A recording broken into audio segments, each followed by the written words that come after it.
Don't just hate it when it feels like you got something in your eye. Oh, especially when you're wearing contacts. Oh god, because there's nothing you can do about it at work. Oh man, it'll probably clean itself out in a little bit, but I won't even think about it. Oh well.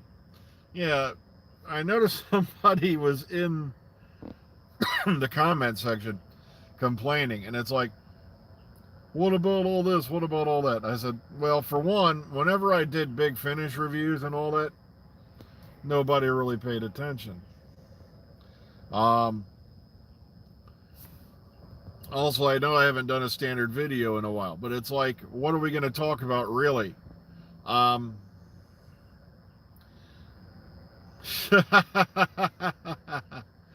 well, it would be a happy Friday, Saeed. Unfortunately, I got to work tomorrow.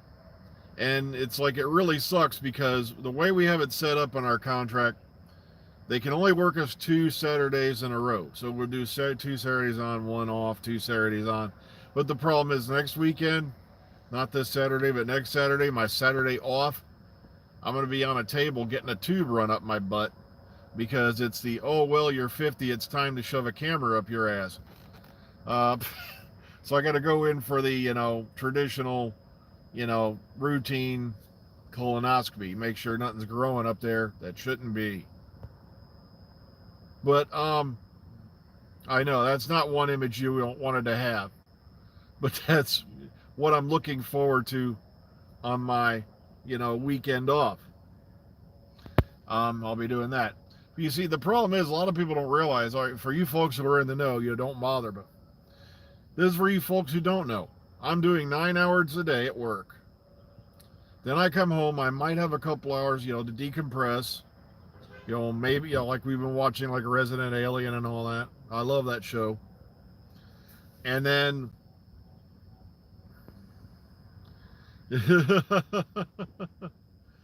and then I'm also trying to stay sane. And also, I've been writing and working on, Murder on the Chautauqua again. And I'm trying to get that caught back up because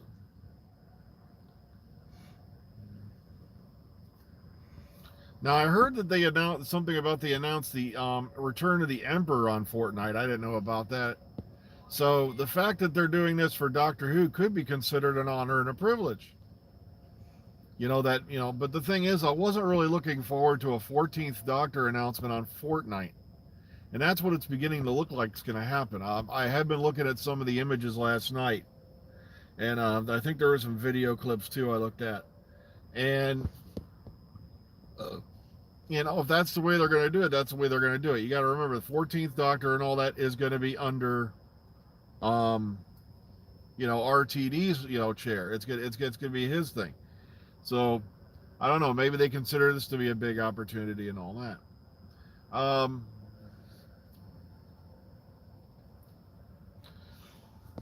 But yeah, like I said out there, okay. Well, like I said, I don't know.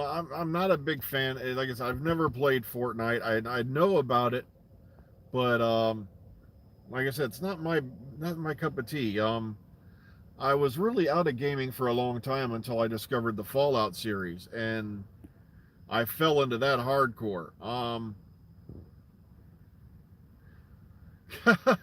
Well, the problem is with the whole foil. Yeah, it is right. It is under chip. Yeah, because I have seen the graphics where Whitaker and all that's on there. I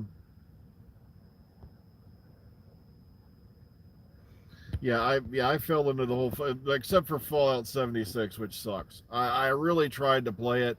I wasted $60 on that game because I had finished Fallout 4, and I really tried to get into Fallout 76, but it's like it was ridiculous. You had to do all this boring stuff just to play the game, and it's like, well, man, I was like, and then, yeah, like I said, I agree with you, Mr. I love Fallout 4. I'm on my second run through of it, with a new character. That's Todd Smith. He went Brotherhood of Steel route. And trust me, I made a whole bunch of different decisions with his character that I didn't do under Susan's. So,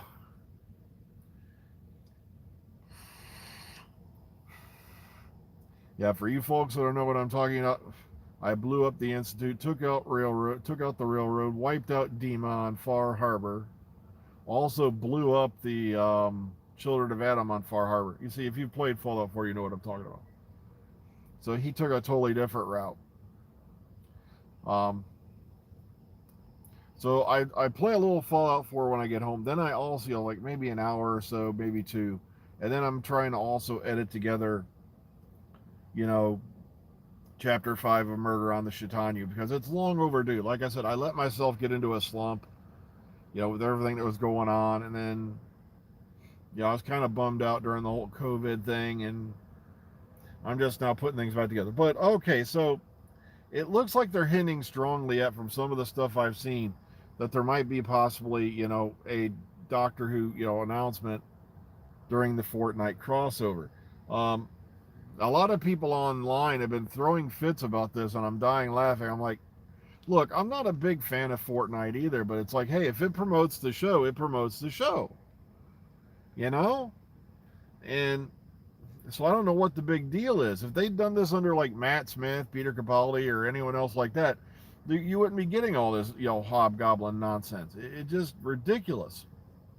I was watching some videos by Mr. Tardis, and trust me, I highly recommend this guy because he's been tearing, Nard Kodak and the rest of them apart. I died laughing because I was rewatching one he did a while ago.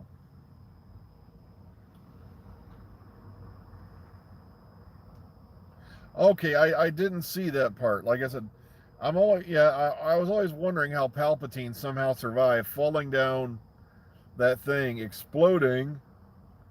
I thought for sure they were doing the clone route because if you've read the books and all that, plus with the how they did the troopers, they pretty much said that Palpatine had multiple bodies lying around, and using his knowledge of the Force, he could transfer his consciousness into them. Okay, he sent his spirit. Okay, yeah, okay. I figured it was something like that. Yeah, because he still had access to all that cloning technology and all that. Like, I still think that Jedi Master Sifo Dyas was somehow tied to all of it. Especially since he's the one who set up the cloning facilities on what do you call it? Crap, I forgot their name. The cloning planet. It'll hit me in a half an hour. Well, okay, yeah, they didn't explain the clone thing. Like I said, well, yeah, you see, that's why I kind of don't like when they do this stuff sometimes, because there's fans out there who've never read the books and all that. So how are they supposed to know? And let's see, what was it? Like, to give you an example, um, recently, now I've always been a big fan of Robotech. A little while back, they put out a supposed add-on to the Robotech legacy called the Shadow Wars, or something like that.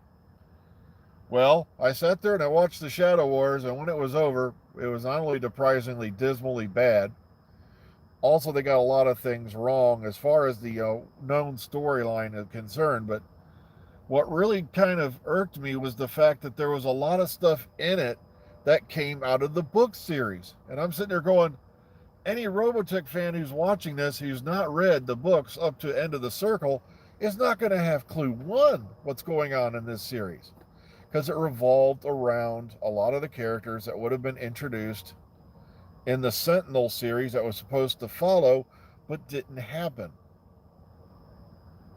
And in order to get into the Sentinel series, you had to read all the novels all the way up to a book called End of the Circle. And if they didn't read that, they don't know what's going on. And that's the same thing I think happened, with this. It sounds like is they just threw a bunch of stuff in there that only people who've read the books know. And it seems like what I'm liking about like the Mandalorian, Book of Boba Fett, and all that. I'm supposed to be doing Doctor Who news, and I'm going on about this. Is they're seeming to pick up on the books that were the original trilogy or sequel. Because the original official sequel that was recognized by Lucas, sequel series was, Heir to the Empire, the what do you call it? Heir to the Empire, Dark Force Rising, and The Last Command. And it really kind of irked me they didn't go that route with the sequels, because look at what we got. But horrific. But as I said, the only person you can blame for all that is George Lucas, who effectively said, "Look, if you pay me enough, dreams are for sale." And if he had done the sequel series back in the 90s rather than doing the prequels, which could have been done at any given time, because you have to recast the whole thing anyway, when he still had access to all the actors, relatively a lot younger than they were when they went into the sequel series, it would have been a lot better. But nope, I gotta do this prequel. But at the same time, the prequels served their purpose. It brought us a lot of other things that were good. And, while like I said, I think the best, as you hear me say, the best part of the whole prequel series was the last, saber battle between Obi-Wan and what do you call it, and Anakin, which was something I'd wanted to see for decades.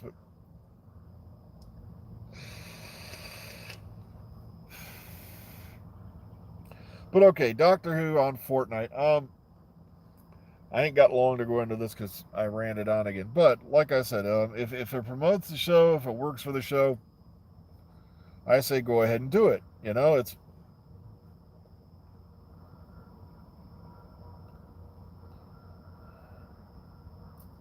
okay. Mark of the Rani was good. Time in the Rani, which comes along a little bit later, shaky.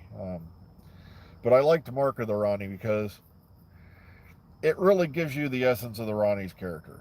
Okay, Rani just basically, to put it simple, I don't want to give too much because you haven't seen it yet, doesn't give a shit. Okay, you'll understand what I'm saying once you've watched those. Um,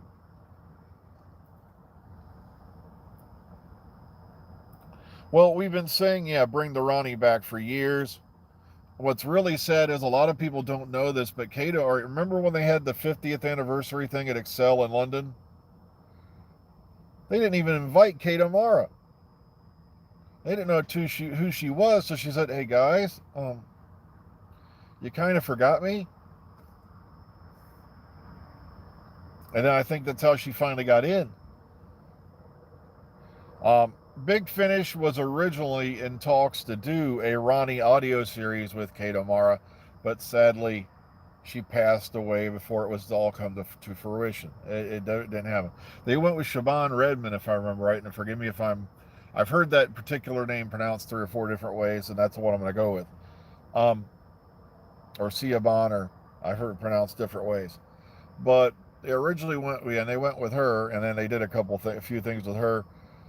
So there is some Big Finish Rani out there. Well, I'd love to have Helena Bonham Carter as the Rani too, but here's the problem. When you ask big names like that to come on, they want money. Helena Bonham Carter's been around forever. She's got a lot of stuff under her belt.